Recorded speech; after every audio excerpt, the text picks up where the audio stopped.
Good day, Yann W Tanoé here from EER. And today I'd like to take some time just to share some thoughts and impressions about the new campaign that I've come to be involved with, which is the Mind Your Mind male mental health campaign run by the Afrokanist magazine platform. A platform that I've been involved with since last year, doing some work on mental health. I had the honor to be published by them in their Mind Your Mind magazine, in which I shared my thoughts about mental health in males and how males can deal with mental health. So this year's campaign begins with an event that is going to happen in February, in which I will be hosting and taking part and presenting my ideas. Now, the campaign is set up for Black men. You know, we are exploring the mental wellness of Black men. We are targeting the mental wellness of Black men. And we are giving Black men the opportunities to have a safe haven. We are giving them the opportunity to have a place where they can come and talk, where they can come and learn. As I often say, mental health is a human condition, okay? Mental wellness is something that we all need. But with us Black people, with us people of African descent, it tends to be a bit trickier because there's a lot more factors that go into our mental wellness and how to maintain it.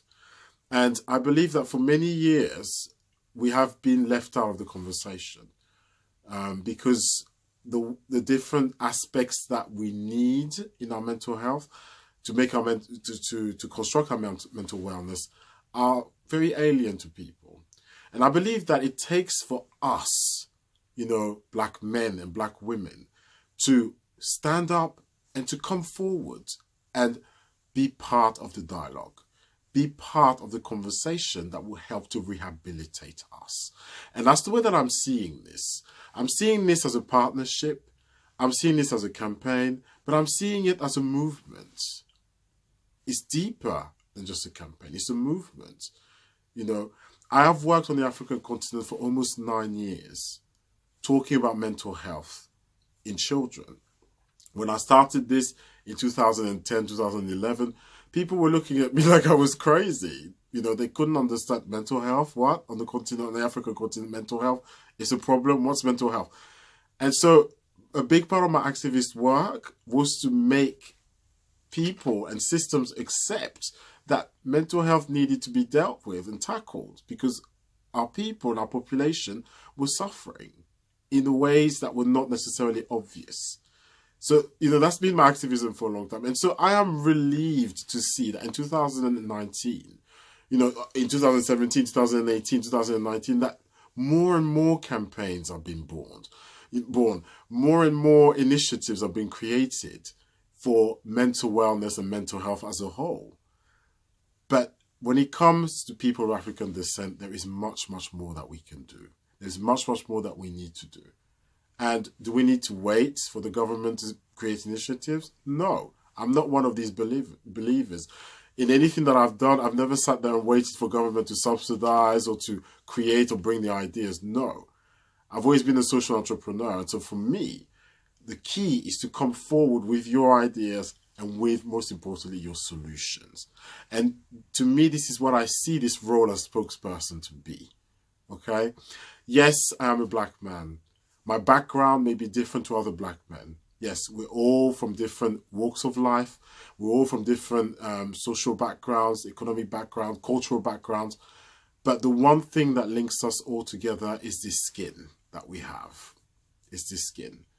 And everything that's attached to this skin. Because we all suffer because of that. And that's what I want us to connect upon. I want us to connect with that. And to be able to come together and find solutions so that the Black man is not just a marginalized, vulnerable member of society that is looked down upon, but so that we can rise up and become the people that we were supposed to be. My intervention in February at the event that we're going to create is entitled, Who Would We Have Been? Who would we have been if we hadn't had all these different issues to contend with?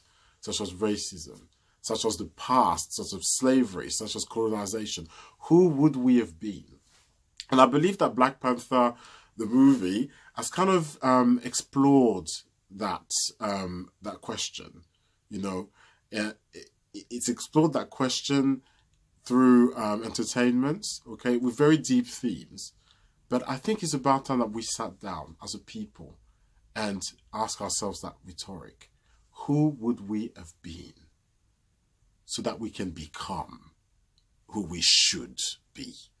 And that's what my view is when we talk about male mental health.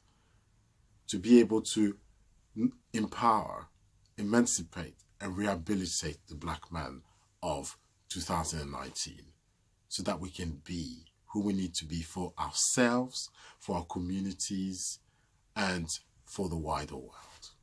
Because we have so much to give. So much to give through our experiences and just the people that we are. And it's such a shame that we kind of get lost along the way. We fall by the wayside and we are not taken care of as we should be. So it's time for us to take care of us. And I'm honored to be part of this mission with this campaign. So with this being said, mind your mind. And stay tuned for more events and more campaigns this year.